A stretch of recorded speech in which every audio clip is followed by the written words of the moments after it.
إن الحمد لله نحمده ونستعينه ونستغفره ونعوذ بالله من شرور أنفسنا ومن سيئات أعمالنا من يهده الله فلا مضل له ومن يضلل فلا هادي له وأشهد أن لا إله إلا الله وحده لا شريك له وأشهد أن محمدا عبده ورسوله صلى الله تعالى عليه وعلى آله وصحبه وسلم تسليما كثيرا أما بعد فقد قال الإمام البخاري رحمه الله تعالى حدثنا عبد الله بن يوسف قال أخبرنا مالك عن صالح بن كيسان عن عروة بن الزبير عن عائشة أم المؤمنين رضي الله تعالى عنها قالت فرض الله الصلاة حين فرضها ركعتين في الحضر والسفر فأقرت صلاة السفر وزيد في صلاة الحضر।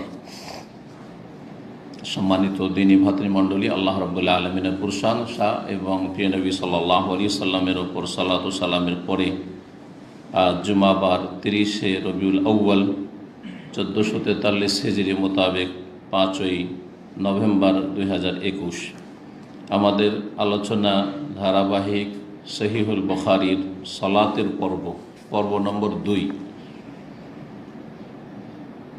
প্রথম অধ্যায়ে বড় একটি হাদিস এসেছিল, যাতেই দীর্ঘ সময় লেগে যাওয়ায় পুরো অধ্যায়টা শেষ করা হয়নি। গত সপ্তাহে একটি হাদিস থেকে গেছে।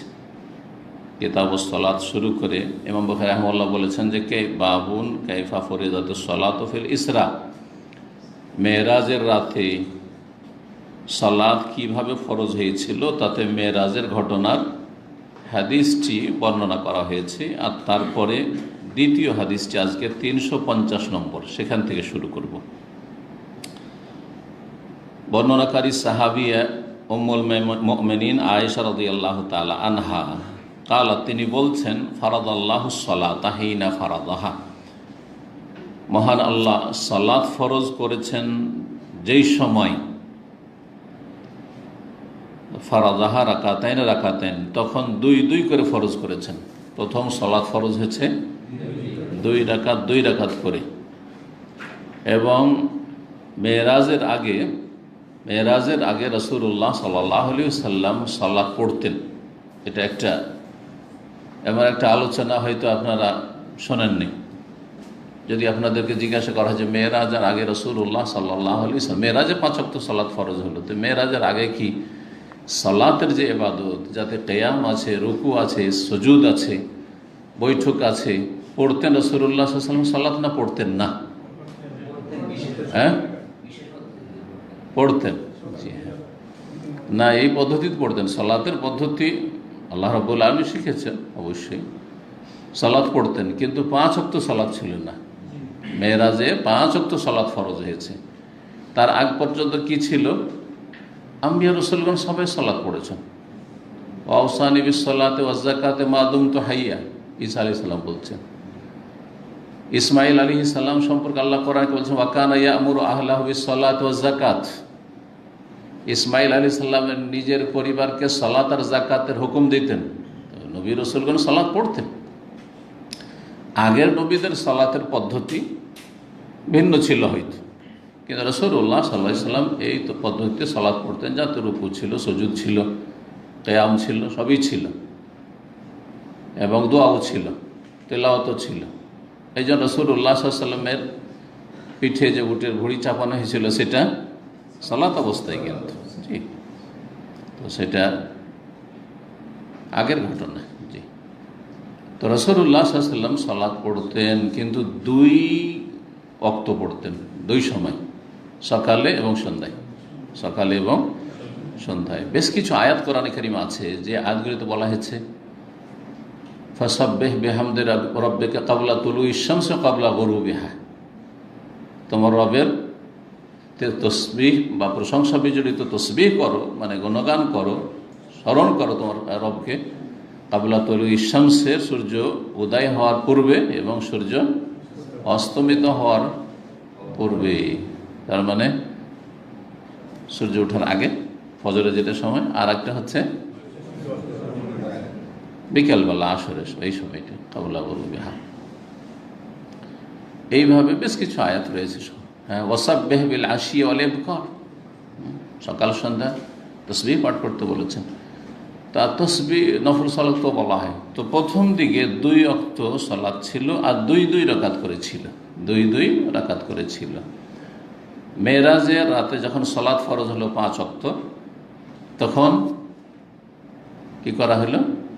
সালাত 5 ওয়াক্ত যে মধ্যে 4 করা হলো, জোহরে, আসরে আর এশাতে, মাগরিব 3, আর ফজরটাকে ওইভাবে রাখা হইল। তো ওই মর্মে হাদিসটা এসছে এখানে। উরওয়া ইবনে জুবাইর রহমতুল্লাহ আলী, তিনি সাহাবীর ছেলে, তার ভাইও সাহাবী, তার মানে তাবেই হইলেও তিনি একবারে সাহাবীদের কাছাকাছি সময়ের, অসংখ্য সাহাবে কেরামকে পেয়েছেন। কিন্তু রাসূলুল্লাহ সাল্লাল্লাহু আলাইহি ওয়াসাল্লামের সাথে সাক্ষাৎ হয়নি। রাসূলুল্লাহ সাল্লাল্লাহু আলাইহি ওয়াসাল্লামের ইন্তেকাল হয়ে তার জন্মের আগে। তার বড় ভাই আব্দুল্লাহ বিন জুবাইর, বিখ্যাত সাহাবী। আব্দুল্লাহ বিন জুবাইর বিখ্যাত সাহাবী। কার ছেলে? তো জুবাইরের ছেলে, বাপের নাম মা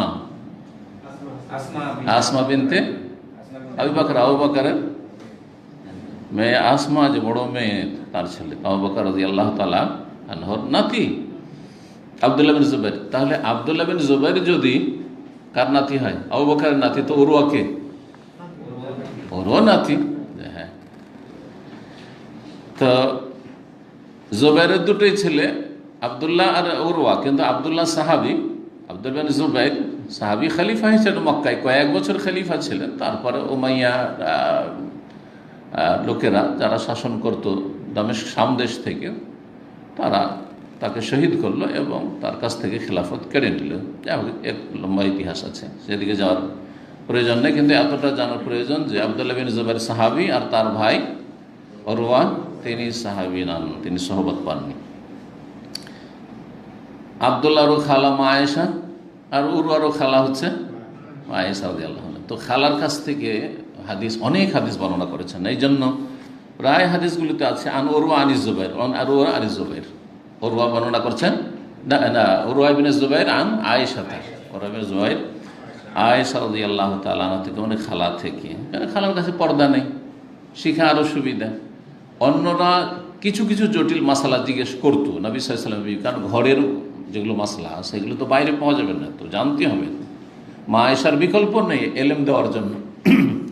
তখন পর্দার আড়াল থেকে কক্ষ যে ছিল মা আয়েশার, ওখানে গিয়ে পর্দার আড়াল থেকে, বাইরে থেকে জিজ্ঞেস করতেন কোনো মাসলা, আর তিনি উত্তর দিতেন।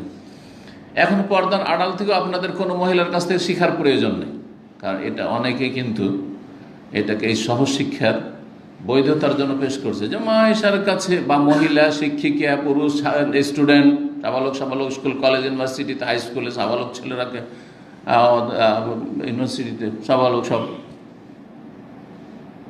আর পড়াচ্ছে কে? Lady lecturer, professor. আর এক শ্রেণীর যারা সুবিধাবাদী, তারা এটাকে জায়েজ করার জন্য বলছে মা আয়েশার কাছে সাহাবীরা ইলম হাসিল করতেন, পড়তেন। মা আয়েশার কাছে প্রথম কথা পর্দার আড়াল থেকে। 2 নম্বর কথা, পর্দার আড়াল থেকে তখন প্রয়োজন ছিল, তার কোনো বিকল্প ছিল না। আর এখন কি বিকল্প নেই? এটা সাধারণ মানুষকে যদি জিজ্ঞাসা করে যে পৃথিবীতে পুরুষ আলেমের সংখ্যা বেশি না মহিলা আলেমের সংখ্যা বেশি, আমরা কি বলবো? মহিলা এমন কোনো বড় আলেমই নেই, মহিলা এমন কোনো বড় আলেমা ফাকিহাই নেই, ইল্লা মাশাআল্লাহ পৃথিবীতে 1-2টা, তাও অত বড় না। কথা হচ্ছে যে তখন প্রয়োজন ছিল, বিকল্প ছিল না, এখন প্রয়োজন নেই। সুতরাং এই যে সোশ্যাল মিডিয়াতে আজকাল ইউটিউবে কিছু মহিলা লেকচার দিয়ে ছেড়ে দিচ্ছে, আর এক শ্রেণী পুরুষ আছে ওদেরই লেকচার শুনছে। পুরুষদের শোনে না, শুনছে। উর্দু ভাষাতে অনেক আছে, বাংলাতেও আছে। বাংলাতে দেখছে না কিছু বেদাতি মহিলা আছে, কমি মাদ্রাসা পড়া, আর জাল জাল হাদিস বয়ান করে, হ্যাঁ, নামাজের ফজিলত বয়ান করছে, গুরুত্ব বয়ান করছে, আর খুব শুনছে মানুষ। মনে করছেন যে বোরখা পরে আছে, মুখটুক ঢেকে আছে, ওই চোখটা শুধু খোলা আছে, অসুবিধাটা কি? আরে ওর আওয়াজে যে ফেতনা আছে, মহিলার আওয়াজে যে ফেতনা আছে। হ্যাঁ, বিকল্প নেই, এমন আল্লাহ না করে কোনো যুগে আসে, আর আসবেও না। হ্যাঁ, ইনশাআল্লাহ। পুরুষ আলেম কাউকে পাচ্ছে না, আর আপনাকে এলেম শিখতে হবে, ফতোয়া নিতে হবে, তাহলে মহিলা আলেমার কাছে ফতোয়া নেবেন। যে মহিলা ছাড়া আপনার এলাকায় কোনো আলেমা না থাকে তাহলে ঠিক আছে।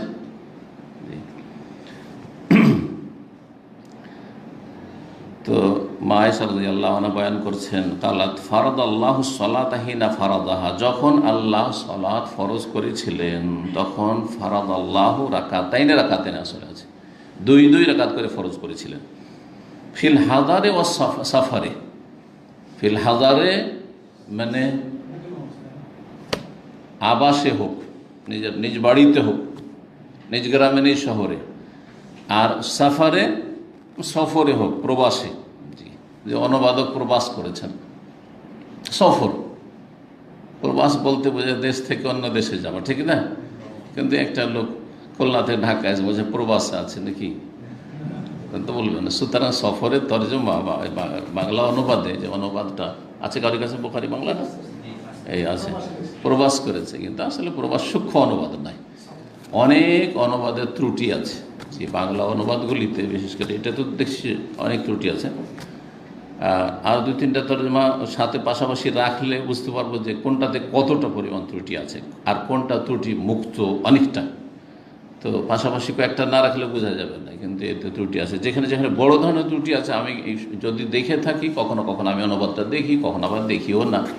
তো যদি দেখে থাকি তো ইনশাল্লাহ আপনাদেরকে সতর্ক করে দেবো, কারণ আপনার ভুল বুঝবেন তখন। বাংলা পড়ে ও ভুল করেছে মোকাল্লেদের মতো আপনিও ভুল করবেন, কারণ আপনি তো আরবি সরাসরি বুঝছেন, আর আমি তো আলহামদুলিল্লাহ আরবি বুঝছি। সুতরাং ও ভুল করলে তো আমার কাছে ধরা খেয়ে যাবে। যদি আমিও ভুলের ঊর্ধ্বে না, যেমন তিনি ভুলের ঊর্ধ্বে না, কথা বোঝা গেছে না? অনুবাদক ভুলের ঊর্ধ্বে না, আমিও ভুলের ঊর্ধ্বে না, কিন্তু যেখানে ভুল স্পষ্ট আমার কাছে তখন সেটা ভুল। তো প্রবাসের অর্থ করেছেন, এটা খুব সূক্ষ্ম অর্থ নয়। তো প্রথম যে ফরজ ছিল দুই দুই রাকাত করে, বাড়িতে হোক অথবা সফরে হোক। ওকিরাত সলাতুস সাফার, সফরে এই দুই রাকাতকেই সাব্যস্ত রাখা হইল, ঠিক রাখা হইল বা সাব্যস্ত রাখা হইল। ওয়াজিদা ফি সালাতিল হাদার, এবং বাড়িতে বা আবাসে, নিজের শহরে, নিজের গ্রামে, যেখানে মকিম, আপনি মকিম সহজ ভাষায়, কিন্তু মকিমটা অনেকে বুঝেন তাই না? মকিম অবস্থার সলাদকে কি করা হইলো? বাড়িয়ে দেওয়া হইল। দুইগুলিকে কি করে দেওয়া হইল? 4 করে দেওয়া হইল বা 3 করে দেওয়া হইল।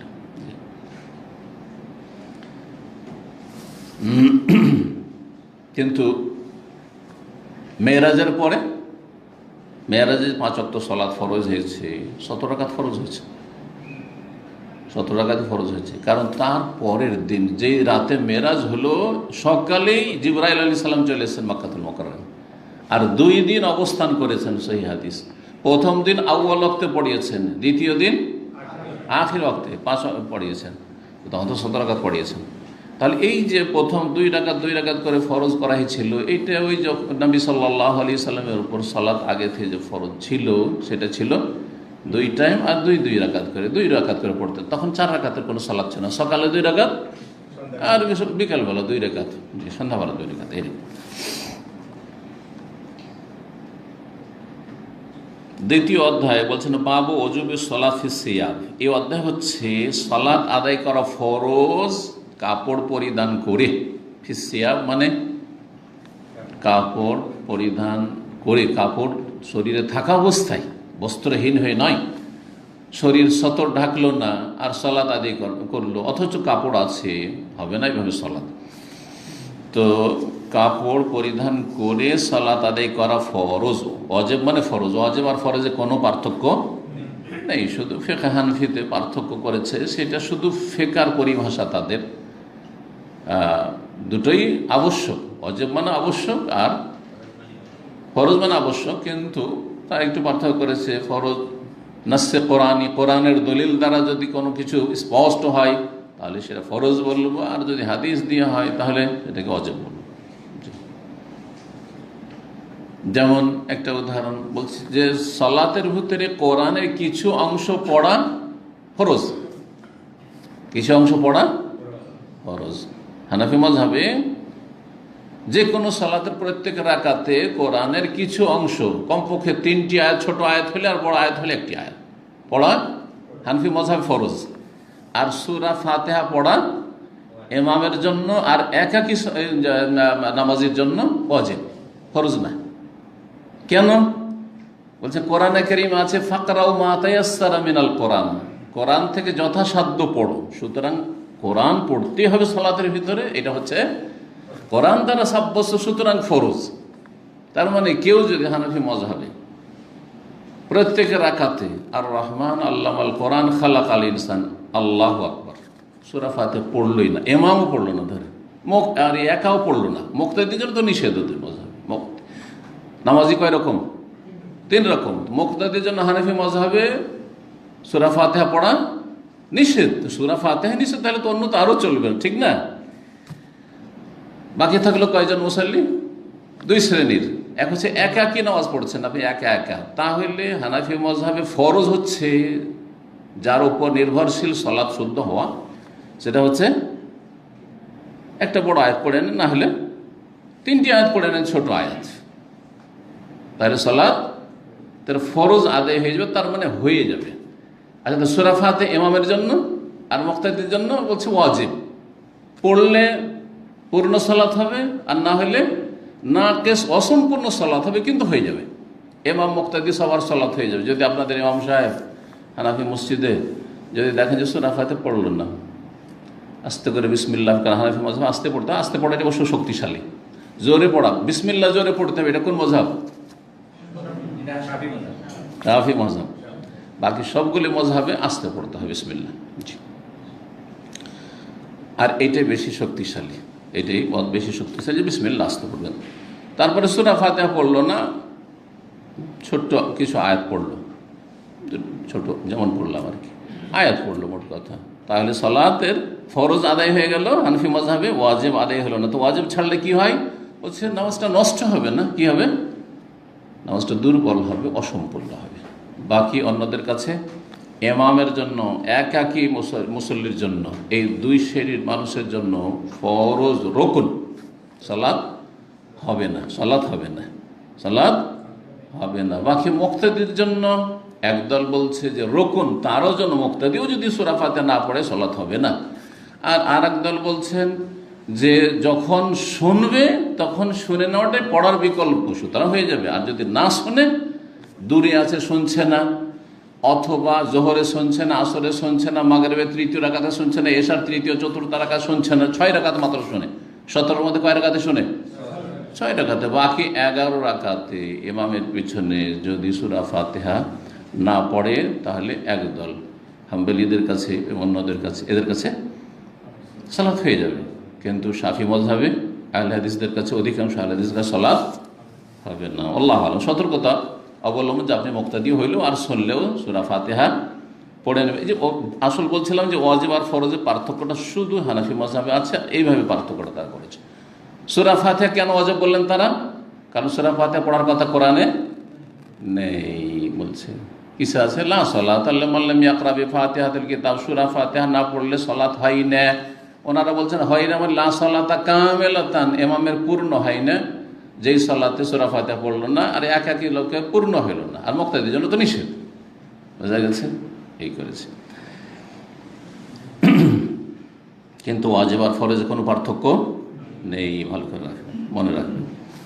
চলেন, তো সালাতে কাপড় পরিধান করা ফরজ, এই ফরজের নাম রুকুন না শর্ত না ওয়াজিবাত? সালাতের ক্ষেত্রে কিছু আছে শুরুতুস সালাহ, সালাতের শর্তাবলী, কিছু আছে আরকানুস সালাহ, সালাতের একবারে পিলার, খুঁটি, আর কিছু আছে ওয়াজিবাতুস সালাহ, সালাতের ওয়াজিব সমূহ, আর কিছু আছে সুনানুস সালাহ, সালাতের সুন্নাত সমূহ।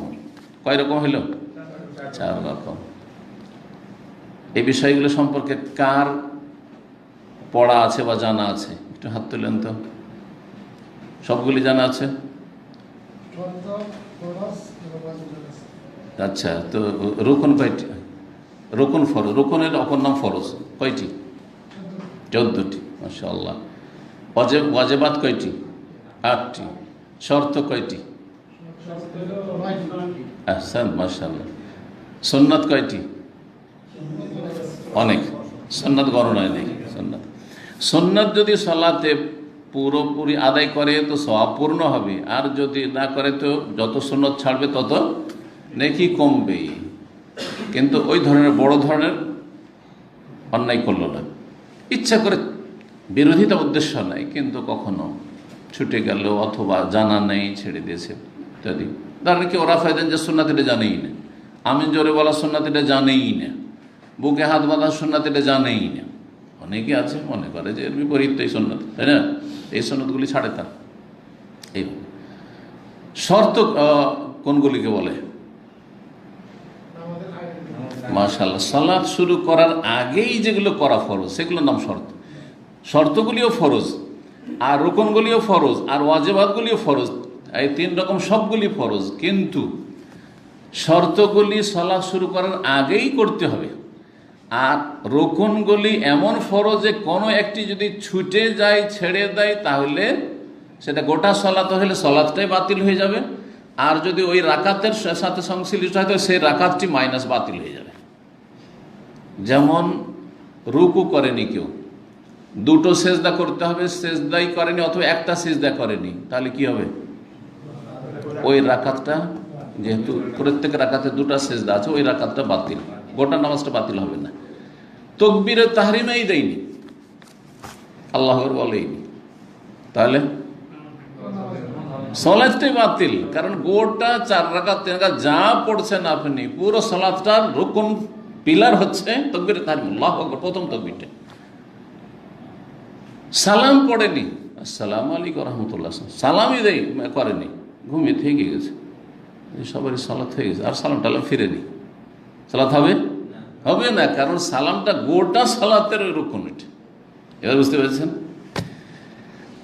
রুকন যদি ভুলেও যায় তবুও সালাত হবে না, ভুলুক আর ইচ্ছা করে ছাড়ুক, সালাত হবে না, যদি সেটা আদায় করার আর কোনো সুযোগ না থাকে।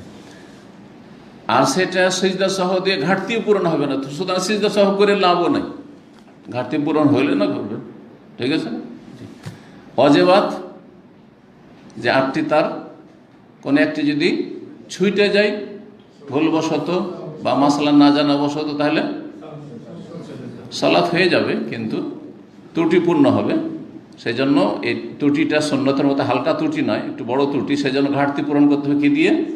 সেজদা সহ দিয়ে, সেজদায় সহ দিয়ে। আর যদি ইচ্ছা করে ছেড়ে দেয়, ইচ্ছা করে তাড়াহুড়া আছে, প্রথম আত্মাহাত পড়লই না, 4 রাকাত আসরের সালাত পড়ে একটু তাড়া আছে, আত্মাহাত পড়বো না, একটানা 4 রাকাত পড়ে নিল, অথচ মনে আছে ওর, তাহলে সালাত হবে না, কারণ ইচ্ছা করে ওয়াজিব ছেড়ে দিয়েছে, ওয়াজিবাতুস সালাত ছেড়ে দিয়েছে। সুন্নাত যদি ইচ্ছা করে ছেড়ে দেয়, হ্যাঁ, তাহলে সালাত হয়ে যাবে, কিন্তু নেকি কমবে। তো এই বিষয়গুলি অত্যন্ত গুরুত্বপূর্ণ, এই একটা নলেজ থাকতে হবে। শর্তগুলি বললাম যে সালাতের আগে, বাকি রুকুন, ফরজ, ওয়াজিবাত 14টি, 8টি প্লাস সুন্নাত সবগুলি সালাতের ভিতরে। শর্তগুলি ফরজ কিন্তু সালাতের আগে, যেমন কেবলামুখী হওয়া শর্ত, তার আগে পবিত্রতা শর্ত, উজু না থাকলে উজু করে নেওয়া, গোসল ফরজ থাকলে গোসল করে নেওয়া, ঠিক আছে? লজ্জা স্থান ঢাকা শর্ত, তাহলে আগে কাপড় পরিধান করতে হবে, আল্লাহু আকবার, তারপরে কাপড় পরছেন, হবে? সালাতের ভিতরে নয়। কেবলামুখী, আগে আল্লাহু আকবার দিয়ে দিয়েছেন এইদিকে মুখ করে, আর তারপরে কেবলামুখী হচ্ছেন, হবে? আগে কেবলামুখী হইতে হবে। এগুলো হচ্ছে কি শর্ত। সাতরুল আওরা, লজ্জা স্থান আবৃত করা, এটা হচ্ছে শর্ত ফরজ। তো এটা হচ্ছে সাতরুল আওরা ফরজ, কাপড় পরিধান করে সালাত আদায় করতে, অর্থাৎ সাতরুল আওরা শর্ত ফরজ, শর্ত ফরজ। দলিল কোরআনে কারীমের আয়াত এবং অনেক হাদিস রয়েছে মর্মে, আজকের হাদিসগুলো প্রায় এই মর্মে আসবে। কওলিল্লাহ তাআলা, মহান আল্লাহর এই বাণীর তাফসীর, আসলে যেখানে কওলিল্লাহ তাআলা এসছে, ওয়া তাফসীর কওলিল্লাহ তাআলা, মহান আল্লাহর কথার তাফসীর। খুযু যিনাতাকুম ইনদা কুল্লি মসজিদ, সূরা আরাফের আয়াত নম্বর 31 আল্লাহ বলেছেন, ইয়া বনি আদম, হে আদম সন্তানরা, খুযু যিনাতাকুম, তোমাদের সাজসজ্জা গ্রহণ করো, মানে তোমাদের পোশাক গ্রহণ করো। যেটা জরুরি পোশাক মানুষের জন্য সেটা হচ্ছে শরীরে কাপড় পরিধান করা। এর চাইতে বড় জিনাত আর কিছু হইতে পারে না। একজন মানুষ বিবস্ত্র দেখেন, উলঙ্গ দেখেন, আর ওকে কাপড় পরিয়ে দেন। বিবস্ত্র মনে করছেন যে সাদা চামড়ার লোক, ওকে যদি উলঙ্গ করে দেওয়া হয়তো দেখতে সুন্দর লাগবে। আমি খুব সহজে বোঝাচ্ছি। আপনি মোজা পায়ে দিয়ে ছবি করবেন, আপনার পায়ের আর খালি পায়ে ছবি করবেন, কোন পাটা দেখতে ভালো লাগবে? এইটা যদি আমি নামিয়ে দিয়ে ছবি করি আর এটা পরে, কোনটা বেশি ভালো লাগে? তাহলে কাপড়ে জিনত আছে, আর কত উদাহরণ লাগবে। তো এই জন্য কোরআনে কারীমে আল্লাহ রাব্বুল কাপড়কে কি বলেছেন? জিনত বলেছেন, কাপড় সাজ। আর ইসলামে কাপড়ের বেশ কিছু নীতিমালা আছে, সেই কায়দা কানুনগুলি ঠিক রাখতে হবে। ঢিলা পোশাক হইতে হবে, আর তারপরে লজ্জাস্থান ঢাকে এমন পোশাক হইতে হবে, এত পাতলা নয় যাতে বাইরে থেকে ভিতরে দেখা যায়, এত টাইট নয় যাতে আপনার সব উঁচা নিচা বোঝাও যাচ্ছে, আর তারপরে ইবাদত বন্দেগীতে সলাতে রুকু সিজদাতে উঠতে বসতে কষ্টও হচ্ছে, খুশু নষ্ট হচ্ছে, এরকম জায়েজ নাই ইত্যাদি। বাকি বিশেষ নামের পোশাক সুন্নতি পোশাক, পাঞ্জাবি মানে সুন্নতি পোশাক, জুব্বা মানে সুন্নতি পোশাক না, এগুলো ভুল কথা। এগুলো আমাদের দেশের বেদাতি আলেম সমাজের কথা।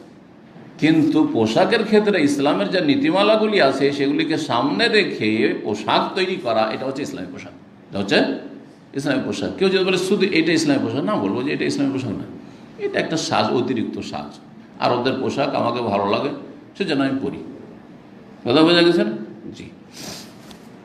আমাদের দেশীয় পোশাক টুপি, দেশের টুপি ভালো লাগে, টুপি পরে, ভালো মানুষরা টুপি পরে সাধারণত, ঠিক না? সুতরাং টুপির বিরোধিতা করাও ভুল। এক শ্রেণীর লোকেরা চরম পন্থা অবলম্বন করে টুপির বিরোধিতা করতে গিয়ে, হ্যাঁ, তেমনি আর এক শ্রেণীর লোকেরা চরম পন্থা অবলম্বন করে টুপি মাথায় দিতে গিয়ে। যদি মসজিদে কেউ বিনা টুপিতে ঢুকে যায়, সালাত শুরু করে দেয়, ওর মাথাতে একটা খেজুর পাতার টুপি দিয়ে দিবে, এরকম ঘটে থাকে। দেশে করে না? জানি না এখনকার অবস্থা, অনেকদিন দেখিনি, কিন্তু একসময় এরকম অনেকগুলি টুপি রাখা থাকতো। ছোট 13 বছর বয়স, তখন আমি টুপি নিয়ে খেলা করেছি, মাদ্রাসায় পড়েছি 12-13, এইরকম বয়স, তখন তো খেলার একটু থাকে। তো একদিন মাদ্রাসাতে সুন্দর মসজিদ, মার্বেল বিছানো আছে মাদ্রাসার মসজিদে, আমি ওই টুপিগুলোকে সবকে লাইন করেছি, যেমন রেল লাইনের বগি থাকে। হঠাৎ করে একটা টিচার ওখান দিয়ে যাচ্ছিল, আমাকে দেখে নিয়েছে, তখন বলছে, কি তুমি কি করছো? লজ্জা পেয়ে গেছি আমি, জানি তো আমি কাজটা তাহলে ভুলই করছি। তো সুবহানাল্লাহ। জি, মানুষ যে বাচ্চা থাকলে, বাচ্চা মনটা থাকে, এটা সবারই, এটা শুধু আজকালকার বাচ্চারা নয় যে দুষ্টামি করেছে। অনেক বাপারা বলে আমার ছেলে খুব দুষ্টামি করেছে, অনেক মায়ের বলে আমার ছেলে খুব দুষ্টামি করেছে। আরে তুমিও দুষ্টামি করেছো, ঠিক আছে, তুমিও খেলাধুলা করেছো, কিন্তু খেলাধুলার ধরনটা পাল্টে গেছে। এখন আপনার কম্পিউটারে খেলছে, মোবাইলে খেলছে, তখন কম্পিউটার মোবাইল ছিল না, সেই জন্য রাস্তাঘাটে ওই গুলি খেলতে, তো আরো কিছু খেলতে, খেলা দেখতে দেখতে, আরে কত ছেলে মাদ্রাসা স্কুল আমাদের সাথে যেত, আমবাগানে গিয়ে খেলা দেখতে হলো, গুলি খেলা দেখতে হলো, ওইতে থেকেই গেল না, চোখের সামনে দেখা গেল। যাই হোক, কথা লম্বা করে লাভ নেই, আসল বিষয়টি ফিরে আসি। সালাত পড়তে হবে কিসে? কাপড়ে। আল্লাহ রাব্বুল বলছেন, খুযু যিনাতাকুম, তোমাদের সাজসজ্জা গ্রহণ করো, মানে পোশাক গ্রহণ করো, ইনদা কুল্লি মসজিদ, প্রত্যেক সালাতের সময়। ইনদা কুল্লি, এখানে মসজিদ বলতে সালাতের সময়, কারণ মসজিদের সাথে সালাতের ঘনিষ্ঠ সম্পর্ক রয়েছে। আর ফরজ সালাতগুলি পুরুষদেরকে মসজিদে গিয়ে পড়তে হবে। তারপরে মহিলাদের যে সালাতের জায়গা, ওইটাও সিজদার জায়গা। মসজিদ মানে সালাত, সিজদার জায়গা, কিন্তু মসজিদ মানে সিজদার জায়গা। জি, তো সেটাও শাব্দিক অর্থে মসজিদ, যদিও পারিভাষিক অর্থে বাসায় যে জায়গা, জায়নামাজ আছে, নামাজ পড়ার জায়গা আছে, সেটা মসজিদ নয়, মুসাল্লা, সালাত পড়ার জায়গা। এই জন্য জায়নামাজকে ফার্সিতে জায়নামাজ, আর ওটাকে আমরা কি বলি আমাদের দেশে? মুসাল্লা বলে থাকি। আপনারা কি বলেন? জায়নামাজ বলেন না মুসাল্লা বলেন? এখন মুসাল্লাটা অনেকে শিখেছে। মুসাল্লা মানে জায়নামাজ, যা মানে জায়গা, নামাজ মানে নামাজ, নামাজের জায়গা, আর মুসাল্লার মানে হচ্ছে নামাজের জায়গা। কথা বোঝা গেছে? জায়ে নামাজ, যা মানে জায়গা, আর নামাজ মানে নামাজ, এটা ফার্সি শব্দ। তো আমাদের ফার্সির এত প্রভাব হয়েছে যে অ্যাডভোকেটকে উকিল, আর তারপরে জজকে হাকিম, এগুলো আমরা শুনেছি। এখন একটু বলাটা কমে গেছে, ইংরেজির প্রভাব পড়তে শুরু হয়েছে। অমান সাল্লাহ মুলতাহিফান ফি সাবিন ওয়াহিদ, আর বলছেন ইমাম বুখারী রাহিমাহুল্লাহ, কেউ যদি একটি কাপড়, শুধু একটি কাপড় শরীরে জড়িয়ে সালাত আদায় করে, আর কোনো কাপড় নেই ভিতরে, শুধু একটা কাপড়, তাহলে চলবে কি না? চলবে। ওয়ায়ুযকারু আন সালামা ইবনে আল আকওয়া, আর উল্লেখ করা হয়েছে সালামা ইবনে আকওয়া সাহাবী রাদিয়াল্লাহু তাআলা আনহু থেকে একটি হাদিস, আন্না নবী সাল্লাল্লাহু আলাইহি ওয়াসাল্লাম নবী সাল্লাল্লাহু আলাইহি ওয়াসাল্লাম বলেছেন, ইয়াজুররুহু ওয়ালাউ বিশাওকা, আটকিয়ে নেবে কাপড় একটি যদি থাকে তো আটকিয়ে নেবে, ওয়ালাউ বিশাওকা, যদিও কাঁটা দিয়ে হোক না কেন, কাঁটা দিয়ে। তখনকার যুগে কাঁটা ছিল, এখন পিন হয়েছে, বোতাম নেই, কাপড় আছে আর আটকাতে হবে লজ্জাস্থান ঢাকার জন্য, তো পিন, হ্যাঁ, সেফটি পিন। জি, এই হাদিসটি, এই যে অংশটুকু সালামা ইবনে আকওয়া রাদিয়াল্লাহু তাআলা বর্ণিত, আবু দাউদে আছে, ইবনে খুজাইমা আছে, ইবনে হিব্বানে আছে। ইমাম বুখারী রাহিমাহুল্লাহ এই হাদিস বিনা সনদে নিয়ে এসেছেন, আর বলছেন ফিস ইসনাদিহি নাযারুন, এর সনদে সূত্রে আপত্তি আছে, মানে দুর্বল বলা হয়েছে। এটাকে কি বলা হয়েছে? দুর্বল বলা হয়েছে। ইমাম বুখারী রাহিমাহুল্লাহর হাদিসের কিতাবে সহিহ বুখারীতে যেগুলো সনদ সহ হাদিস এসে, এর আগে আলোচনা করেছি ভূমিকাতে, সনদ সহ যে হাদিসগুলো এসেছে সেগুলি সবগুলি সহিহ, কিন্তু বিনা সনদে যে তরজমাতুল বাব অধ্যায় কায়েম করে তার আন্ডারে যে হাদিসগুলো নিয়ে এসছেন সেগুলোতে জয়ীফও আছে, হাসানও আছে, হালকা জয়ীফও আছে, সব রকম আছে। ঠিক আছে, এই হাদিসটিতে সনদে আপত্তি রয়েছে, মানে সনদে একটি ব্যাধি রয়েছে, ত্রুটি রয়েছে। সেই ত্রুটিটি হচ্ছে ইযতিরাব। হাদিসের মধ্যে দুর্বল হাদিসের বা হাদিস দুর্বল হওয়ার একটি কারণ, সে সনদ হোক অথবা মতন হোক, ইযতিরাব। এই ইযতিরাব আছে, কেউ একজন বর্ণনাকারী মাঝখানে বেশি করেছেন আর কেউ একজন কম করেছেন। একটি হাদিস বর্ণনা করেছে আর একজন অতিরিক্ত বর্ণনাকারী যদি সেখানে ঢুকানো হয়, আর আরেকটাতে নেই, একটাতে ওই লোকের নাম নেই মাঝখানে, তাহলে দুটোই তো ঠিক হতে পারে না, আবার হইতেও পারে। একবার একজন মাধ্যম দিয়ে শুনেছে, একবার ডাইরেক্ট শুনেছে, এটা তো হইতে পারে। একবার ধরেন আপনি আমার একটা মাসলা ফতোয়া আপনি ইনডাইরেক্ট শুনেছেন, যে শুনে গেছে তার কাছ থেকে শুনেছেন, ঠিক আছে, আর তারপরে আমার সাথে দেখা হয়ে গেল, তখন ওই মাসলা আবার জিজ্ঞেস করেন আমাকে, যে ডাইরেক্ট শুনে নিলেন। এখন আপনি দুইভাবে কিন্তু বর্ণনা করতে পারেন। এই মাসলা বর্ণনা করতে গিয়ে সনদ, যে আমি ডাইরেক্ট শাইখের কাছে শুনেছি, এটাও বলতে পারেন, আবার বলতে পারেন যে আমি অমুকের কাছে শুনেছি আর অমুক শাইখের কাছে শুনেছি। কথা কি ভুল কোনোটা? দুটো এমন জায়গায় ঠিক আছে। এটা হাদিসের পরিভাষা বলা হয়েছে আল মাজিদ ফি মুত্তাসিল আসানিদ, আল মাজিদ ফি মুত্তাসিল আসানিদ।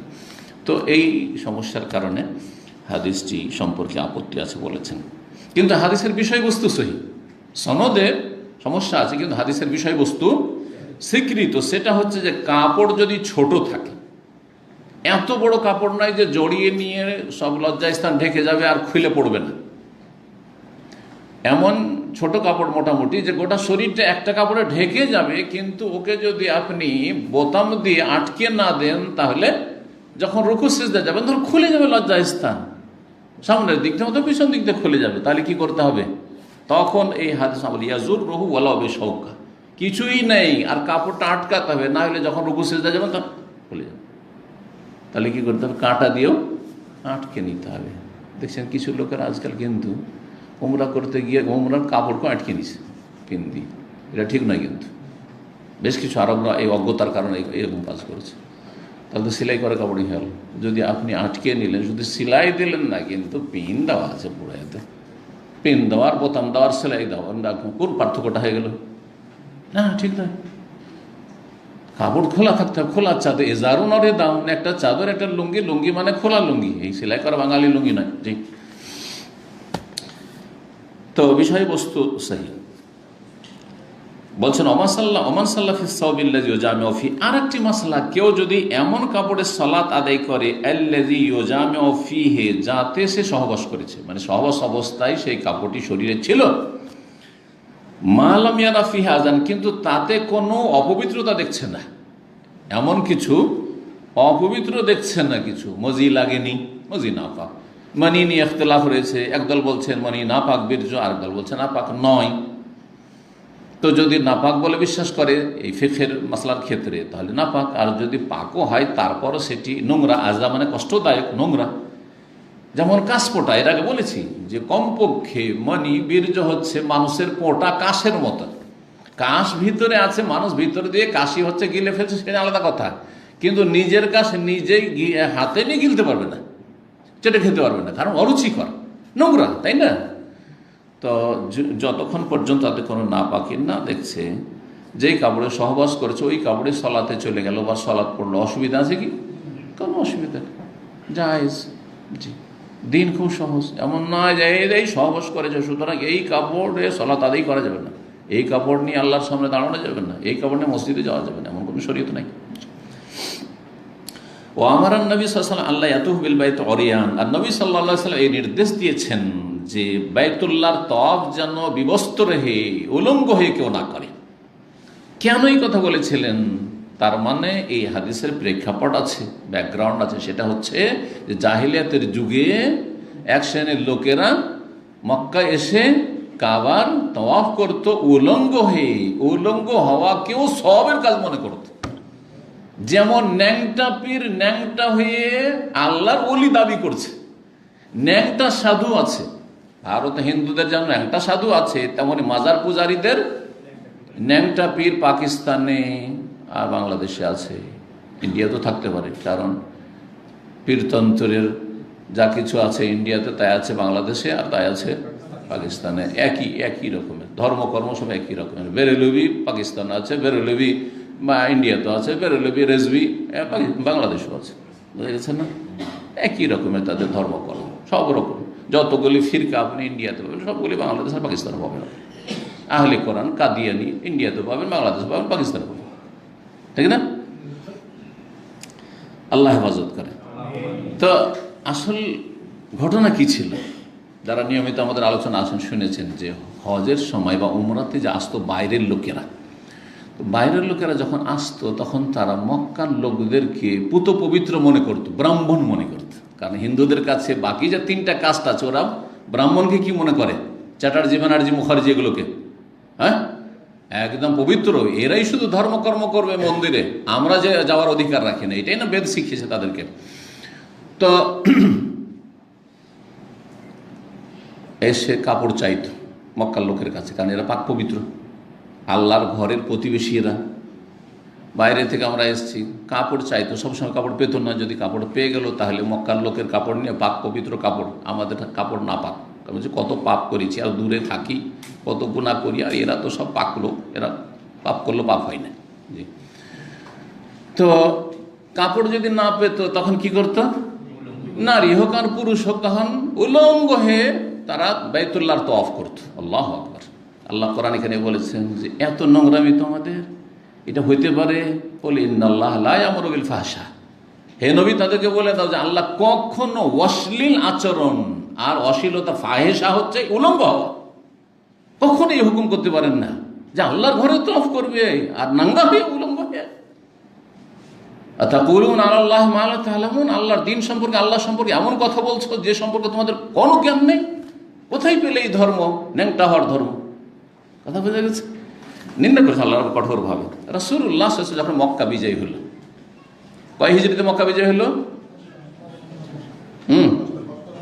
অষ্টমী, নবম বলছে, অষ্টম। অন্তত বড় বড় ঘটনাগুলি জানতে হবে যে কোন সালে হয়েছে, এটা না জানলে আপনি কিছু জানলেন না তাহলে ইসলামের। অষ্টম হিজরিতে মক্কা বিজয় হলো, রমজান মাস।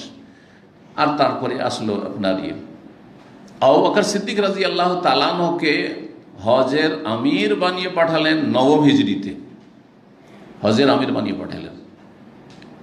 যেহেতু এখনো কাফের মুশরিকদের কিছু সংস্কৃতি থেকে গেছে, ক্লিয়ার করতে সময় লাগবে, রাসূলুল্লাহ সাল্লাল্লাহু আলাইহি সাল্লাম ওই বছরে হজ করলেন না, পাঠালেন আবু বকরকে। আর তার পক্ষ থেকে কিছু ঘোষণা শুনিয়ে দিতে হবে, ঘোষণা শোনাবার জন্য নিজ পরিবারের একজন লোকের প্রয়োজন। আরো বা মনে করে যে এই ঘোষণা যদি মুহাম্মদ সাল্লাল্লাহু আলাইহি ওয়াসাল্লামের পক্ষ থেকে শোনানো হয় তাহলে তার এক নিকট আত্মীয় শোনাবে, সুতরাং আলী রাদিয়াল্লাহু আনহু পাঠালেন। আর ঘোষণা করিয়ে দিলেন যে আগামী বছর যাতে করে হজের মৌসুমে কোনো মুশরিক, পৌত্তলিক, প্রতিমা পূজারী এই হারামের এলাকায় না প্রবেশ করে, মক্কায় প্রবেশ না করে। ওয়ালা ইয়াতুফু বিল বাইতি উরিয়ান, আর কোন বিবস্ত্র উলঙ্গ ব্যক্তি যেন বাইতুল্লাহর তওয়াফ না করে, যা এর আগে চলছিল। সহিহ বুখারীতে হাদিস আছে, যখন মহিলারা উলঙ্গ হয়ে কি করত, তওয়াফ করত, লজ্জা স্থানের উপর এতটুকু একটু টুকরো রেখে নিত, বাকি একেবারে উলঙ্গ থাকত।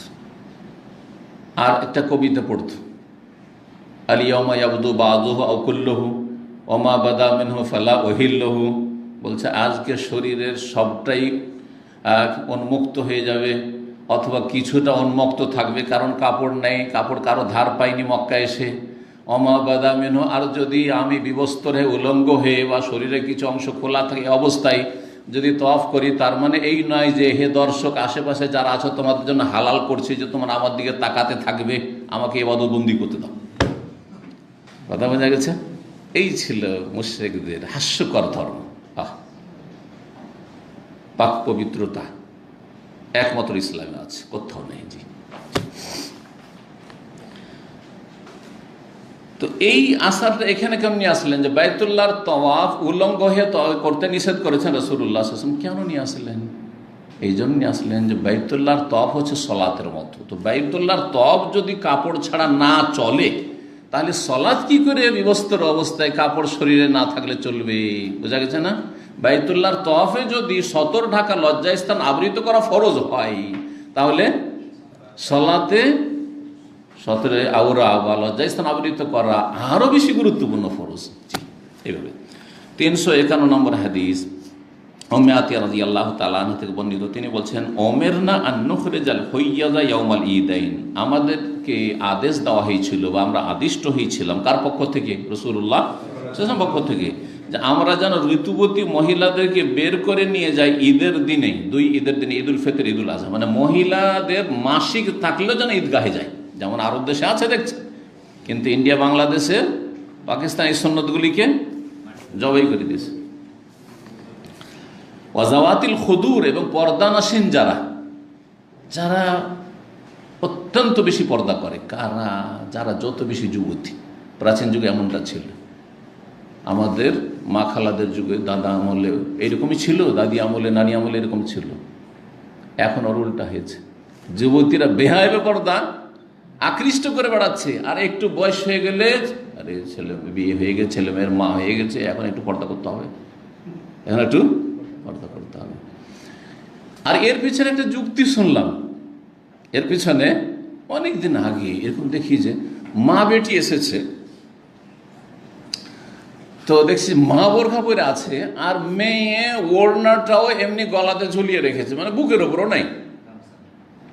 এইরকম ছাত্র জীবনে যখন দেখেছি, মদিনায় আসবো ওই সময়টাই মনে পড়ছে, তো আমি জিজ্ঞেস করলাম যারা ওখানে স্থানীয় আমাদের মাদ্রাসা পড়ার ছেলেরা, বলছি এই এমনটা কেন?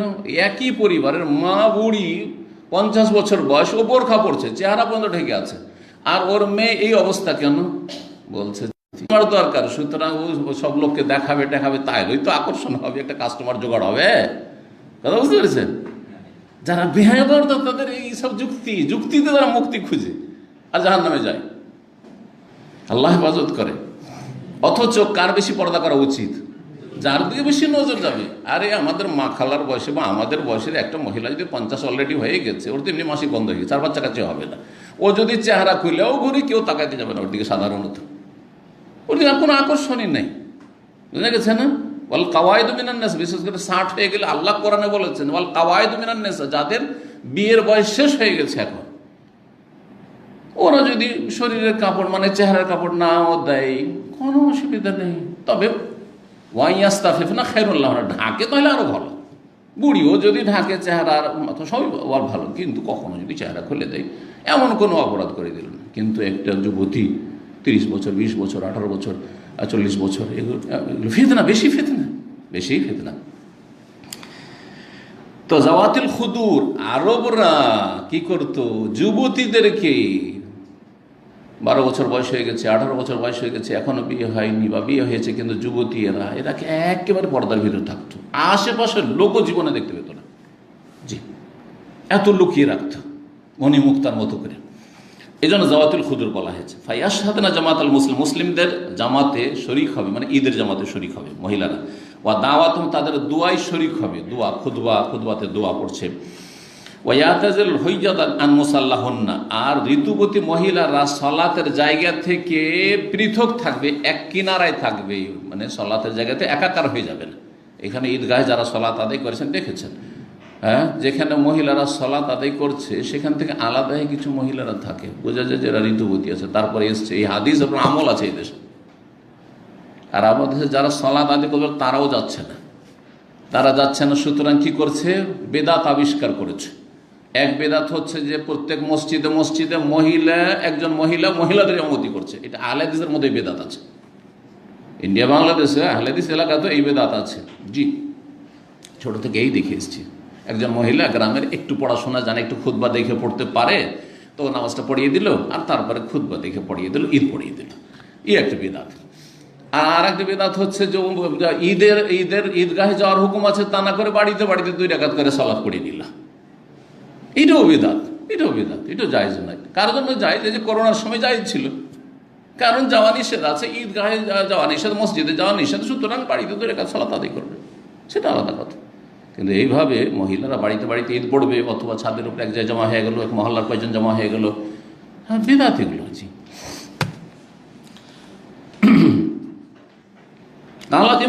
জনৈক মহিলা বলি, ইয়া রাসূলুল্লাহ, ইহদানা লাইসা লাহা জিলবাবুন, আমাদের কেউ কেউ আছে যার কাছে বড় ওড়না নেই, জিলবাব অনেক বড় চাদর। আগের মা খালাদেরকে দেখেছেন কিনা, লম্বা মোটা কাপড় একটা চাদর থাকতো, শাড়ির চাইতে বড়, আর গোটা শরীরকে একবারে ঢেকে নিত, ঘোমটা টেনে এরকম করে দেখতো, আর কিনারা কিনারা হাঁটতো, রাস্তার মাঝ রাস্তা দিয়ে হাঁটতো না। জি, জিলবাব। ওর কাছে জিলবাবই নাই। তাহলে জিলবাব যদি ঢিলা ঢালা একটা ওড়না না থাকে ওটা শরীর ঢাকার জন্য, তখন তো আর এইরকম বোরখার ছিল না। তো এইরকম যদি কিছু না থাকে তো ঈদগাহে যাবে কি করে? বাড়ির মধ্যে থাকছে, অসুবিধা নেই, স্বামীর সাথে যে কোনো অবস্থায় থাকছে, একটা কাপড় আছে। বলছেন যদি না থাকে, লেতুলবে সাহেবাতোহা মিন জিলবাবিহা, তার যে সঙ্গিনী আছে, বান্ধবী আছে, সে তার ওড়না যে অতিরিক্ত আছে সেটা পরাবে। একজনের কাছে 2টো আছে, একটা দিয়ে দিবে, যাও তুমি ঈদ পড়ে এসো, এইভাবে করবে, কিন্তু যাওয়ার চেষ্টা করবে। এই ছিল হাদিস। তার মানে মহিলাদের সালাতের জন্য বড় লম্বা জিলবাব ওড়না লাগবে, আর পুরুষদের শরীর ঢাকাতে হবে। পুরুষদের শরীর কতটা ঢাকতে হবে?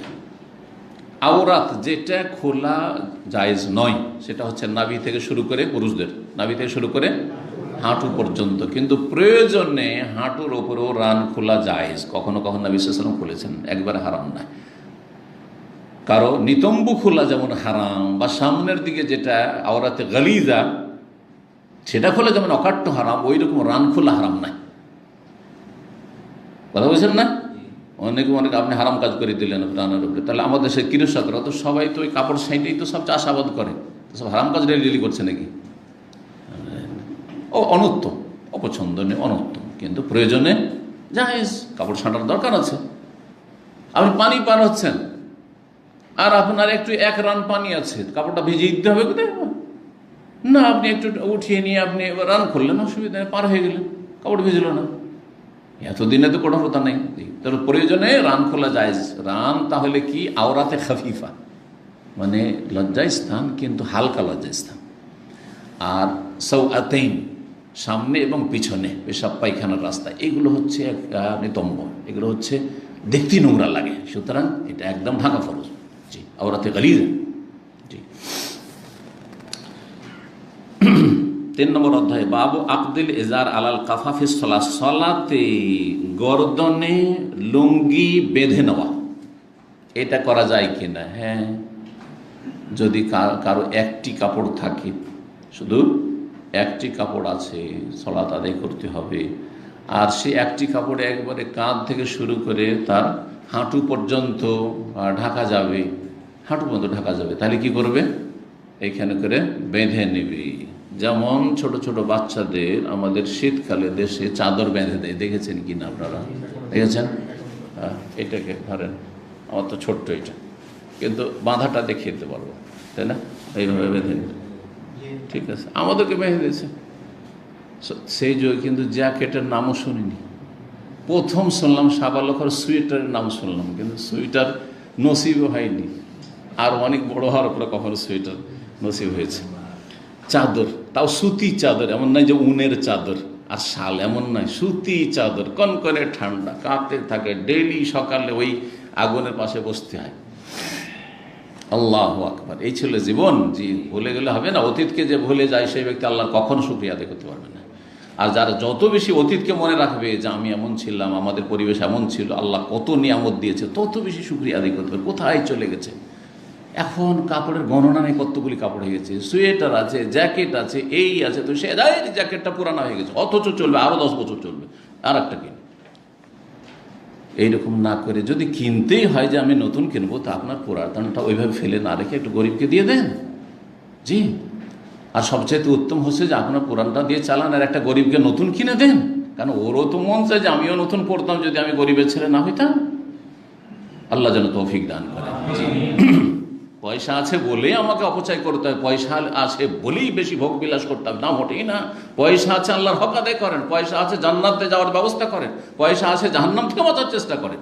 ইত্তাকুন নার ওয়ালাউ বিশিক্কি তামরা, জাহান্নাম থেকে বাঁচো যদি একটা খেজুরের টুকরা দিয়ে হোক না কেন।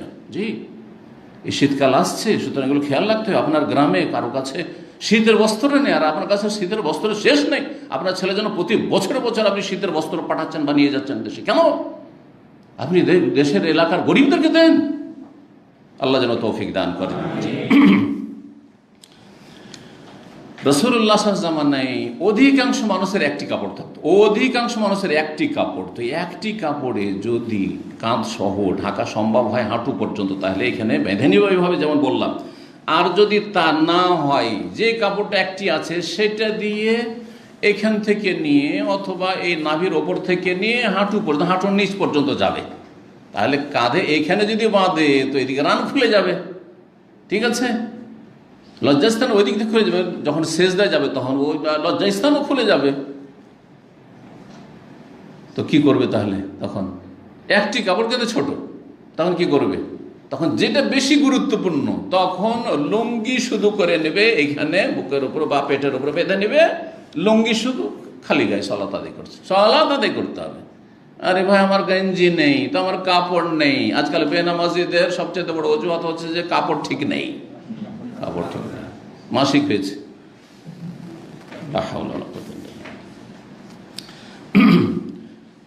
আবু হাজম বর্ণনা করছেন সাহাল ইবনে সাদ রাদিয়াল্লাহু তাআলা আনহু থেকে, সাল্লাল্লাহু মা'আন নবী সাল্লাল্লাহু আলাইহি ওয়াসাল্লাম আকিদি উযুরহিম আলা আওয়াতিহিম। নবী সাল্লাল্লাহু আলাইহি ওয়াসাল্লামের সাথে সাহাবায়ে কেরামগণ সালাত আদায় করতেন আকিদি উযুরহিম, তাদের লুঙ্গি বেঁধে নিয়ে, আলা আওয়াতিহিম, তাদের কাঁধে, কাঁধে লুঙ্গি বেঁধে নিয়ে সালাত আদায় করতেন। এটাই ছিল সাধারণ অবস্থা, একটি কাপড়। আবার কেউ ভাববেন না যে নিচে হয়তো একটা জাঙ্গিয়া থাকতে হইতো, না কিছু থাকতো না। জি, 352 নম্বর হাদিস, মহান মুহাম্মদ ইবনে আল মুনকাদির তাবেঈ বর্ণনা করেছেন, কাল সাল্লা জাবেরুন ফি ইজারিন। জাবের রাদিয়াল্লাহু তাআলা আনহু সাহাবী একটি লুঙ্গি পরে সালাত আদায় করলেন। কাদ আকাদাহু মিন কিবালি টেফাহু, তার কাঁধের পেছন ভাগ, কেফা বলা হয় এই পেছন দিক, যে চুল শেষ হইল আর তারপরে যে জায়গাটা এইটা ঘাড়, তো ঘাড়ের দিকে, কাঁধের দিকে, এই দিকটায় বেঁধে নিলেন, গিরা দিয়ে বেঁধে নিলেন। ওয়াসিয়াবহু মাওদুআতুন আলাল মিসজাবি, সেই সময়ে তার কাপড় কিন্তু ছিল অতিরিক্ত, কাপড় অতিরিক্ত ছিল। ইচ্ছা করলে নিচে একটা লুঙ্গি পরতেন আর উপরে একটা চাদর পরতে পারতেন, দুটো কাপড় ছিল। তারপরে একটি কাপড় কাঁধে পিছন দিক দিয়ে বেঁধে নিলেন, অথচ তার কাপড় রাখা ছিল আলাল মিসজাব, আলনার ওপর। মিসজাব মানে ভালো করে শুনে, আলনার ওপর। আলনা বুঝেন তো? আজকাল বিয়ে শাদিতে কিন্তু আলনা দিতে হয়, মেয়ে বিদায় করলে আলনা দিতে হবে, আলমারি দিতে হবে, তো আর কি কি দিতে হবে, আউযুবিল্লাহ, এগুলো দিতে হবে, এসব করতে হবে, জি, ফার্নিচার, জি, সব কিছু দিতে হবে, হারাম এই যৌতুক। আপনার কোনো আগ্রহ নেই, লোভ লালসা নেই, আর তাদের পক্ষ থেকে কোনো রকম অফারও নেই, আগে থেকে একটু প্রলোভনও দেয়নি, আর তারপরে মনে করলেন যে জামাই আমার গরিব, বা মেয়েকে গরিব ঘরে দিলাম, অভাব আছে, অথবা আছে কিন্তু আমার আল্লাহ অনেক যথেষ্ট দিয়েছে, তো কিছু আমি হাদিয়া কি দিই, সেটা আলাদা কথা। সেটা তখন যৌতুকের অন্তর্ভুক্ত নয়, কারণ তারও লোভ নাই লেনেওয়ালার, আর দেনেওয়ালারও আগে থেকে অফার নেই যে দেবো, আমার মেয়েকে বিয়ে করলে এই পাবে এই পাবে, এটাও হারাম। এই জায়গায় অনুবাদক ভুল করেছে।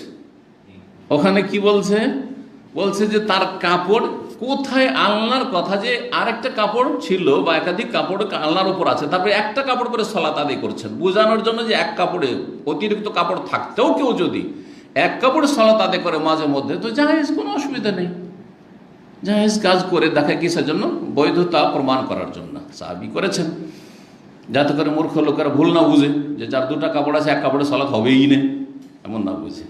কিন্তু এখানে অনুবাদ করতে গিয়ে বলছে যে তার কাপড় ছিল টাকনার উপর। কোথায় টাকনা, পড়ে দেখেন তো, দেখেন টাকনার উপর করেছে, অনুবাদ ভুল করেছে। কাইল, তখন জনৈক ব্যক্তি বললেন, জাবেরকে বলছেন যে তোসাল্লিফি এজারিন ওয়াহেদ, একটা লুঙ্গি দিয়ে আপনি নামাজ পড়ছেন, সালাত আদায় করছেন। ফাকালা, তখন তিনি বলছেন, ইন্নামা সানাতু যালিকা, আমি এইটা করলাম ইচ্ছা করেই, আমার আরেকটা কাপড় আছে, তারপর ইচ্ছা করে করলাম। কেন? লিয়ারানি আহমাক মিসলুক, তোমার মতো আহমক লোক যাতে দেখে আর শিখে। আহমকটা আমাদের দেশে গালি, তাই না? আহমক মানে কিন্তু ওই ওরকম গালি না। আহমক মানে হচ্ছে নির্বোধ, আহমক মানে হচ্ছে অজ্ঞ, যারা জানে না মাসলা, বোঝা গেছে? আহমক মানে গাধা নয় কিন্তু, কারণ আমাদের দেশের লোকের কিন্তু আহমক মানে গাধা মনে করে, ঠিক না?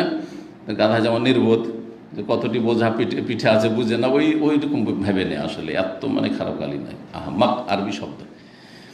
তোমার মতো আহমাক, অন্য রেওয়ায়েত রয়েছে জাহিলুন মিসলাক, তোমার মতো যারা অজ্ঞ, যারা জানে না আসল মাসলা, আসল বিষয়টা, তারা যেন জেনে নেয় যে কারো দুটো তিনটা কাপড় থাকতো, তাহলে বোঝা গেল যে আমার জুব্বা আছে, বাসাতে আমি সলাত আদায় করবো। তো জরুরি নয় যে আমাকে বাসাতেও জুব্বা পড়তে হবে, আমি গেঞ্জি পরে লুঙ্গি পরে সলাত আদায় করলে জায়েজ। আমি লুঙ্গি পরে আছি আর একটা বড় গামছা পরে সলাত আদায় করলাম, জায়েজ, জায়েজ। এ কথা বলার কোনো অধিকার নাই যে এটা কেমন হচ্ছে। হ্যাঁ ঠিক আছে, সবসময় করবো না, আল্লাহর সামনে দাঁড়াচ্ছেন তো যথাসাধ্য সুন্দর হবে, যথাসাধ্য সুন্দর হবে, এটা ঠিক আছে, বিশেষ করে মসজিদে আসলে, কিন্তু বাড়িতে ধরেন অথবা মাঝে মধ্যে মসজিদে আসার জন্য এই নয় যে সবচেয়ে ভালোটা, সবচেয়ে ভালো কাপড় কখন, জুমার দিনে, ঈদের দিনে, কিন্তু 5 ওয়াক্ত সালাতের জন্য জরুরি নয় যে সবচাইতে ভালো জুব্বাটা আমাকে পরে আমার মসজিদে যেতে হবে। জি। 353 নম্বর হাদিস বর্ণনা করেছেন মোহাম্মদ বিন মুনকাদির, আগের হাদিস। রাআইতু জাবের বিন আব্দুল্লাহকে দেখেছি ইউসাল্লি ফি সাওবিন ওয়াহিদ, একটি কাপড় পরে সালাত আদায় করেছেন। ওয়াকাল, আর বলেছেন রাআইতু নবী ইউসাল্লি ফি সাওবিন, আমি নবী সাল্লাল্লাহু আলাইহি ওয়াসাল্লামকে দেখেছি একটি সালাতে কাপড় পরতে, অথচ নবী সাল্লাল্লাহু আলাইহি ওয়াসাল্লামের দুটি কাপড় ছিল। তাহলে দুটি থাকতে একটি কাপড়ে সালাত আদায় করা জায়েজ, দুটি থাকলে একটাকে লুঙ্গি বানাইলাম এহরামের কাপড়ের মতো, আর একটাকে ওপরে চাদর বানাইলাম, কিন্তু আমার দুটা থাকতো, একটা দিয়ে একটা এখান থেকে আমি জড়িয়ে নিয়ে আর আমার আপনার হাঁটুর নিচ পর্যন্ত চলে গেছে, তাহলে অসুবিধা নেই, জায়েজ। 4 নম্বর অধ্যায় বলছেন বাবু সলাত ফি সাওবিল ওয়াহিদ মুলতাহিফান বিহি, এই অধ্যায় হচ্ছে একটি কাপড়ে সলাত আদায় করা, মুলতাহিফান বিহি, যদি একটি কাপড়ে পরেন তো সেটাকে কি করবেন, জড়িয়ে নেবেন। যদি বড় হয় তাহলে জড়িয়ে নেওয়া এমনি যথেষ্ট, কারণ খুলে পড়বে না, তাহলে খুলে পড়বে না, রুকু সিজদা গেলে সম্ভাবনা কম। বেঁধে নিলে ভালো, সতর্কতা বেঁধে নিলে, যাতে করে কখনো কখনো আবার হয়, আমরা চাদর দেখেন, বড় বড় চাদর শীতকাল পরি, শাল কত বড়, তারপর অনেক সময় রুকু সিজদাতে গেলে এদিকে ফসকে গেছে এদিকে ফসকে গেছে, হইতে পারে, তো সুতরাং বেঁধে নেওয়া না।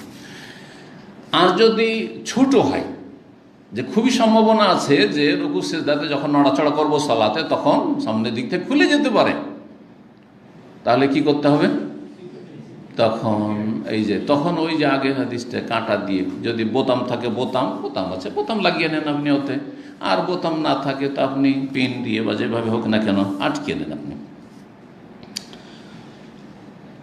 ইমাম জোহরি বলছেন আর হাদিসে, আল মুলতাহিফু আল মুতাওয়াশশিহ, মুলতাহিফ বলছে যে কাপড় জড়িয়ে রাখে, ওয়া হুয়াল মুখালিফু বাইনা তারফাইহি আলা আতিকি, যেই ব্যক্তি কাপড়ের দুটো দিককে কাঁধের ওপর রাখে, এটাকে এদিকে রাখলো, এটাকে এইদিকে রাখলো, এটা হচ্ছে মুলতাহিফ, কাপড় জড়িয়ে নেওয়া। ওয়া হুয়াল ইস্তেমাল, সেটার অপর নাম ইস্তেমাল। হ্যাঁ, ইস্তেমাল নিজেকে শামিল করে নেওয়া, যে শামিল থেকে ইস্তেমাল, একই অর্থ, ইলতিহাফ আর ইস্তেমাল একই অর্থ। আলামানকে বাইহে, দুই কাঁধের ওপর কিন্তু কালা, যাতে করে কাঁধ ঢাকে। কারণ যদি কাপড় আপনার পর্যাপ্ত থাকে তাহলে পিঠটাও ঢাকতে হবে, কাঁধ ঢাকতে হবে।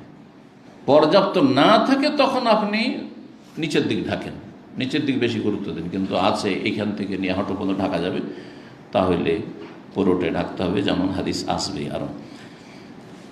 আর ওয়াকালাত উম্মে হানি বলছেন ইল তাহফান নবী সাল্লাল্লাহু আলাইহি ওয়াসাল্লাম, নবী সাল্লাল্লাহু আলাইহি ওয়াসাল্লাম একটি কাপড় জড়িয়ে নিলেন। ওয়া খালাফা বাইনা তারাফাইহি আলা আতিকিহি, তারপরে তার দুটো কিনারা দুই কাঁধের দুই দিকে দিয়ে দিলেন, বিপরীত দিকে দিয়ে দিলেন বা রেখে দিলেন।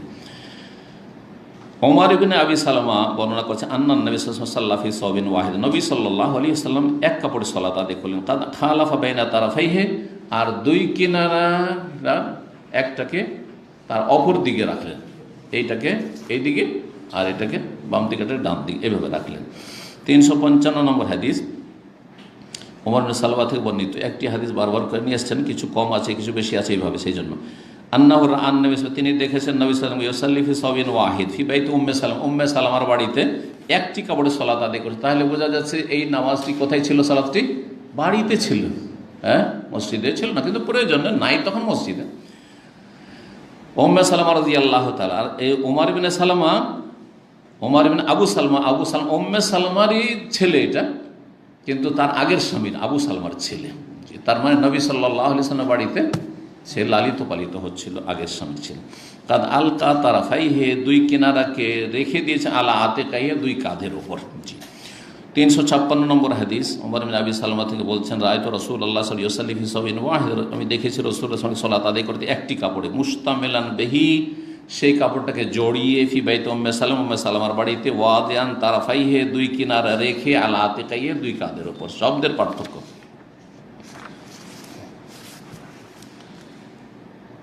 তারপরের হাদিস উম্মে হানি রাদিয়াল্লাহু তাআলা আনহা থেকে, আন্না আবা মুররা মাওলা উম্মে হানি বিনত আবি তালিব আখবরহু আন্নাহু সামিআ উম্মে হানি বিনত আবু তালিবের মেয়ে উম্মে হানি রাদিয়াল্লাহু তাআলা আনহা থেকে শুনেছেন। উম্মে হানি তাহলে আলী রাদিয়াল্লাহু তাআলা আনহর বোন।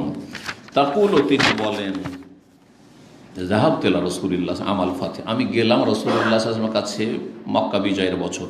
ফাওয়াজাদতুহু ইয়াগতাসিলু, পেলাম তাকে গোসল করা অবস্থায়। নবী সাল্লাল্লাহু আলাইহি ওয়াসাল্লাম কি করছিলেন? উম্মে হানি কিন্তু হিজরত করেনি, মক্কাতেই ছিলেন তখন পর্যন্ত। তো দেখছেন যে গোসল করছেন। ফাতেমা তো ইবনাতু তাস্তরু, ফাতেমা রাদিয়াল্লাহু তাআলা তার মেয়ে তাকে পর্দা করছেন, পর্দা করে কাপড় দিয়ে ঘিরে আছেন যাতে অন্য লোক দেখতে না পায় যেদিকে লোকজন আছে, আর তারপরে গোসল করছেন। তার মানে বিবস্ত্র নয়, মানে গায়েরও গা খুলেও যাতে করে লোকজন না দেখে সেই জন্য। জি, বড় মানুষ গেঞ্জিটাও খুলতে পারবে না। আমি শুধু এখানে না, আমি কোন কাল থেকে আমার গ্রামে কোনো গেঞ্জি খুলিনি, আমার মনে পড়ে না। জি, দীর্ঘ সময় হয়ে যাচ্ছে। যখন মাদ্রাসে মনে হয় 17-18 বছর বয়সে পড়েছি, তারপরে আমার তখন মনে পড়ে না যে বাড়ির বাইরে আমি মানে গেঞ্জি খুলে খালি গায়ে কোথাও বেরিয়েছি। কারণ যার একটা অভ্যাস সবসময় গেঞ্জি পরা, সে পারবে না। কিন্তু যাদের অভ্যাস আছে, এখানে অনেকে ব্যাচেলার ভাইরা খালি গায়ে বাকশাক করছে, একে অপরকে দেখছে, কোনো ব্যাপার না মনে করে না, কারণ বাঙালি ট্র্যাডিশন এটা চলছে। কিন্তু আরবিদের সামনে পারবেন আপনি? পারবেন? আচ্ছা, আমাদের দেশের বাচ্চারা 7 বছর 8 বছর বয়স হয়ে যাচ্ছে, নিচে কোনো কাপড়ই নেই, তাই না? ন্যাংটা হয়ে ঘুরে বেড়াচ্ছে। কিন্তু এইখানে জীবনে 2 বছরের বাচ্চাকে দেখেছেন কোথাও? মানে আরবদের ট্র্যাডিশন, বেটে একটা বাচ্চা ছেলে অথবা মেয়ে 1 বছর হোক 2 বছর হোক, যে কাপড় থাকবে না, একটা প্যান্ট থাকবে না, ঢাকা থাকবে না, এরকম উলঙ্গ জীবনে কোনো আরবি বাচ্চাকে দেখবেন না। কিন্তু আরবদের বাসাতে গেলে কখনো দেখবেন না। আমরা গেছি, বহুবারে গেছি, ছোট ছোট বাচ্চা তাদের আমাদের কোলে এসছে, কিন্তু কখনো এরকম দেখা যাবে না, সাধারণ থাকে না। হ্যাঁ, যখন পেশাব পায়খানা করলো সাথে সাথে বদলে দিল, আবার একটা কাপড় পরিয়ে দিল। তো এখানে আসার পরে অনেক কিছু জানা যাচ্ছে, যেটা দেশে থাকলে হয়, যেতে দেখা গেছে যে চলছে 8 বছর 10 বছর, খাতনা হয়নি এখনো, আর ঘুরে বেড়াচ্ছে ন্যাংটা হয়ে গ্রামগঞ্জে। তো পর্দা করছিলেন ফাতেমা রাদিয়াল্লাহু আনহা। কালা ফাসাল্লামতু আলাইহি, আমি সালাম বললাম। ফাকাল মান হাযিহি, পর্দার আড়ালে তো বলছে কে এটা? ফাকুলতু, আমি বললাম আনা উম্মে হানি, আমি উম্মে হানি, হানির মা। তার একটা ছেলে ছিল, সে ছেলের নাম ছিল হানি, হানির মা আমি, চাচাতো বোন। রাসূলুল্লাহ সাল্লাল্লাহু আলাইহি ওয়াসাল্লাম কে? চাচাতো বোন। বললেন না যে আমি বলছি ভাই, তাই না? আপনি তো আমার আওয়াজ চিনতে পারেন না, বললেন এরকম। আমাদের দেশের মানুষের কি করবে, ভাই আপনি চিনলেন না, আমার আওয়াজ বুঝেন না আপনি, না না এটা এইভাবেই বলতে হবে না, আপনাকে নাম বলতে হবে। জি, গত সপ্তাহ বলেছি যে আপনার স্ত্রীও যদি জিজ্ঞাসা করে ভিতর থেকে যে কে, তো আর নাম বলেন। এটা হচ্ছে ইসলামী আদব, ইসলামী শিষ্টাচার। জি, বলবেন না যে আরে আরে তুমি বুঝতে পারছো না, খুলতে পারছো না, তুমি মেজাজ গরম হয়ে যাচ্ছে আপনার, জিজ্ঞাসা করছে আবার, আর আমার বাড়ি আর আমাকে জিজ্ঞাসা। জি,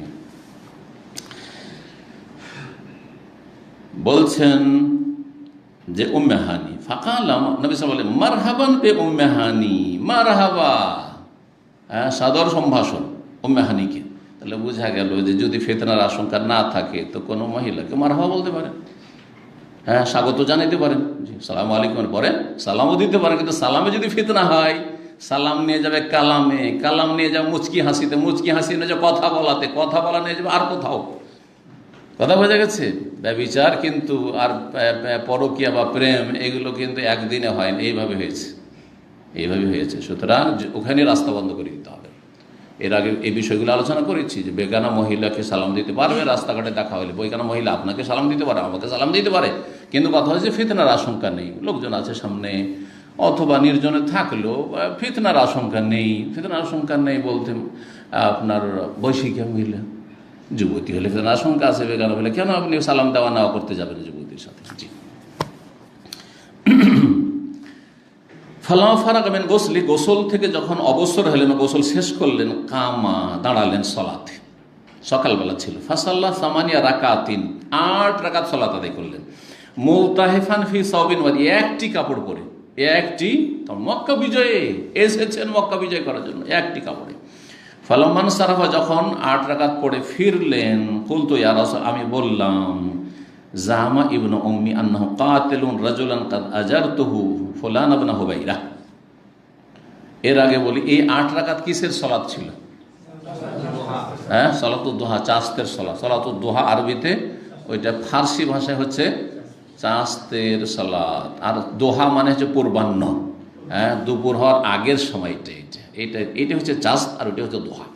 ও দোহা ওয়াল্লাইলি ইযা সাজা। জি, 8 রাকাত সালাত আদায় করেছেন। তো নবী সাল্লাল্লাহু আলাইহি ওয়াসাল্লাম কখনো 8 রাকাত করেছেন, আবার 2 রাকাতের হাদিস আছে, 4 রাকাত আছে। সুতরাং সর্বনিম্ন দোহা চাস্তের সালাত 2, আর 4, 6, 8, 10, 12 পর্যন্ত পড়তে পারেন। কারণ একটি হাদিস আছে, কারো যদি রাত্রে তাহাজ্জুদ ছুটে যায় তাহলে, বা নবী সাল্লাল্লাহু আলাইহি ওয়াসাল্লামের কোনো সময় যদি অসুস্থতার কারণে শরীরটা ভালো নেই, ছুটে গেছে, তাহলে কেউ সাল্লাম মিনান নাহারি সিনতে 10 রাকাতান, তাহলে 12 রাকাত পড়ে নেবে। ঘাটতি পূরণ, কেউ বলেছেন ঘাটতি পূরণের জন্য, কেউ বলছেন কাজার জন্য, কিন্তু কাজার কোনো দলিল নেই যে তাহাজ্জুদের কাজা, এটা কোনো নিশ্চিত বিষয় নয়। তাহলে কি ছিল যে রাত্রে আমার নেকিটা কমে গেল, তাহাজ্জুদ পড়তে পারলাম না, দিনে আমি ও ঘাটতিটা পূরণ করে নি, সেটা ছিল সালাতুদ দুহা। তাহলে রাত্রে তাহাজ্জুদ যে পড়তে পারছেন না, তারা সালাতুদ দুহা পড়ার চেষ্টা করবেন। এই বিষয়টি মনে রাখবেন, অনেকে আছেন কিন্তু, বরং প্রায় লোকই, তাহাজ্জুদ পড়ার লোক কয়টা পাবেন, হয়তো তাহাজ্জুদ পড়তে পারছেন না, তাহলে একেবারে নেকি থেকে বঞ্চিত থাকবেন না, নফল ইবাদত বন্দেগীর,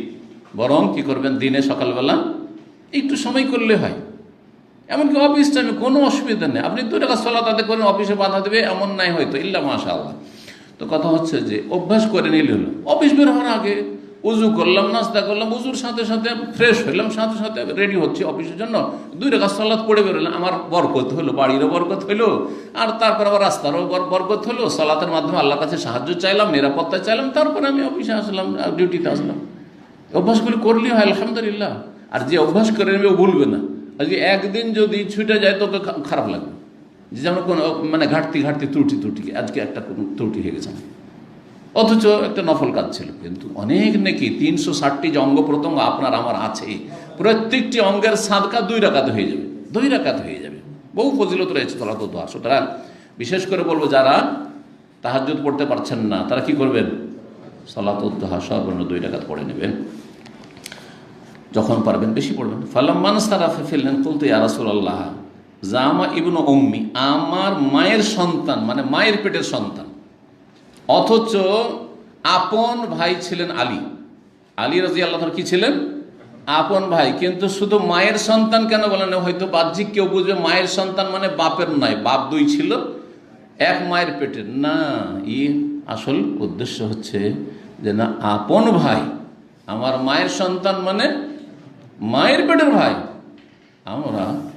আমরা বলি, আমাদের দেশের মানুষরা বলে, কিন্তু যদি ভাই যদি কোনো দুর্ব্যবহার করে, তুই একই মায়ের পেটের রে, আর তুই আমার সাথে এরকম আচরণ করছিস, বড় ভাই ছোট ভাইকে বলে, হ্যাঁ, বা বড় ভাই আমরা একই মায়ের পেটের, আর আপনি এরকম বলছেন, এরকম করছেন, ঠিক না? কেন? কারণ আপনি বাপের ওরসেন না, কিন্তু বাপের চাইতে বেশি মায়ের দোহাই দিয়ে কথা বলে থাকে, মায়ের দোহাই দিয়ে কথা বলে থাকে। ঠিক তেমনই উম্মে হানি এখানে বলেছিলেন যে আমার মায়ের সন্তান, অর্থাৎ এক মায়ের পেটের ভাই আলী, সে আমার উল্টো চলছে, উল্টো বলছে, আন্নাহু কাতিলুন রাজুলান, সে একজন ব্যক্তিকে হত্যা করতে চাইছে। মানে মক্কা বিজয় এসছে আর সে তাকে হত্যা করবে, কারণ মক্কা বিজয় লড়াই করতে এসছে, লড়াই করে বিজয় করতে, তার অপরাধে, সুতরাং তাকে কি করবো? হত্যা করবো।